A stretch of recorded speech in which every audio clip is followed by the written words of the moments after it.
This painting is a unique painting and justifies an exhibition of itself because it tells a story, a very interesting story about the relationship of a donor and an artist and what the relationship has brought to the artist's creation.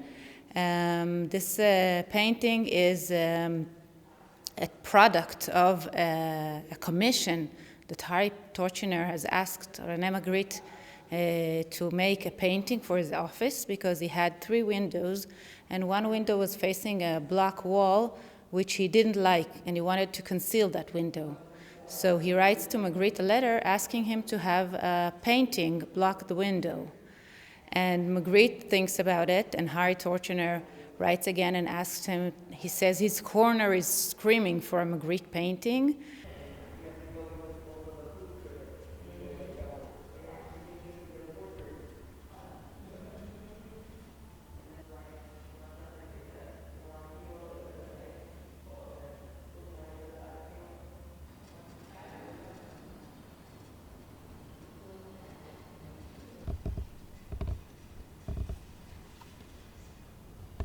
It was painted specifically to cover a window in my father's office, which looked on a brick wall.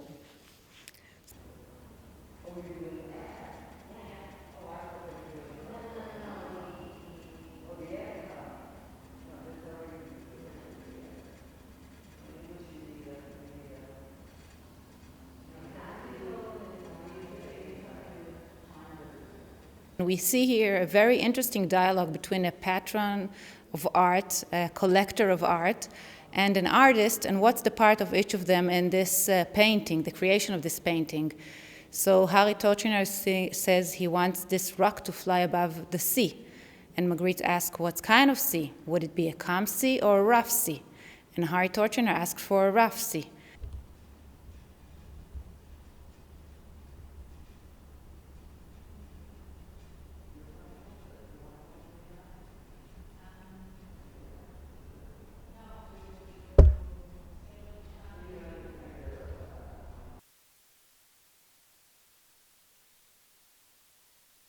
Harry Torchiner asks for a balcony to be in front at the bottom level of the painting as he looks through a window at this scenery. But also Magritte says, no, that's not really good for it. It will interrupt the whole scene. So this correspondence, which exists in a book that Harry Torchiner published of all his letters to Rene Magritte back and forth, shows us the way this work came to be through a dialogue between 2 people who really appreciated each other, who loved art, who loved to imagine and to experience the fantasy and beautiful things. And eventually Magritte creates this painting in his house in Brussels.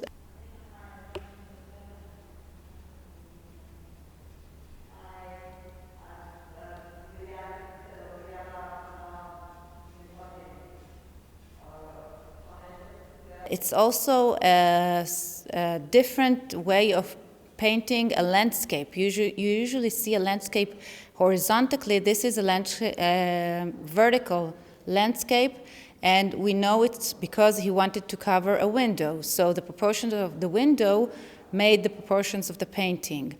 What is so exceptional in this painting is the image that was so known in Magritte's work that he wanted to interfere our look. He wanted to make us come and look at a painting and see a beautiful scenery, but something is in our eyes, something is blocking our view, something is not okay with this scenery.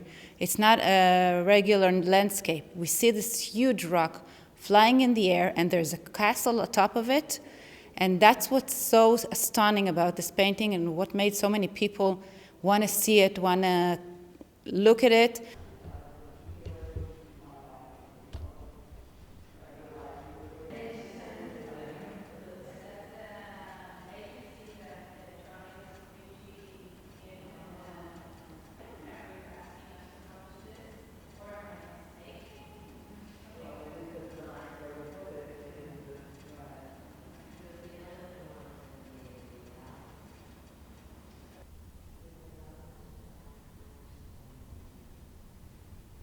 Magritte's work at a whole, and especially Le Château de Pyrenees, is very graphic. It's very clean. It's very, you don't see the brushwork. It's amazing to see that it's a painting. And this is what the pop art artists really loved about it. They loved the clean lines, the clean colors. But contemporary artists today also find a lot of attraction to this work because of all the questions it arises.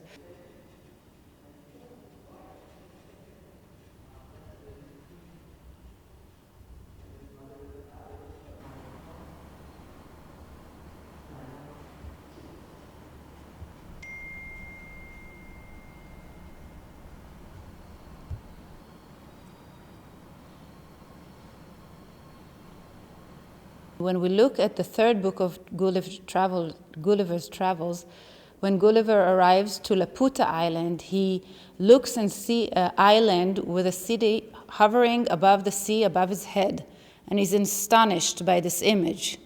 And this is something that was already known in Magritte's time. It's a book that he most certainly knew and read.